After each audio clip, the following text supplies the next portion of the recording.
ఆ భవనాలకు పునాది పడ్డప్పుడు రిషికొండకు గుండు కొట్టేస్తున్నారని ప్రచారం మొదలుపెట్టారు.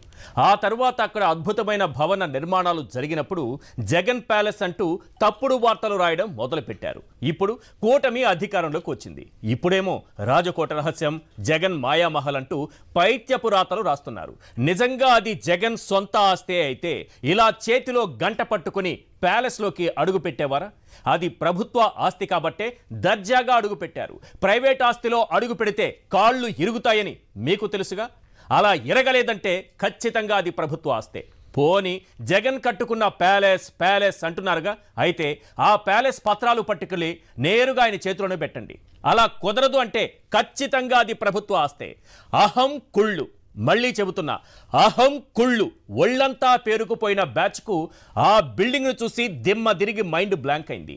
దానిపై బురద జల్లకపోతే మీ నాయకుడు ఎందుకు ఇలాంటి బిల్డింగ్ కట్టలేకపోయాడన్న ప్రశ్న ఎదురు కావచ్చు.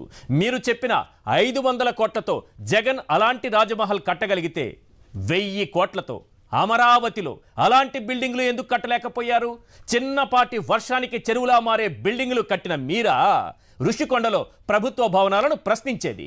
ఇంకో 25 ఏళ్లైనా ఇలాంటి ఐకానిక్ బిల్డింగ్ మీరు కట్టలేరు. ఎందుకో తెలుసా? మీరు కట్టేవన్నీ గ్రాఫిక్స్ బిల్డింగ్లే, గాల్లో మేడలే.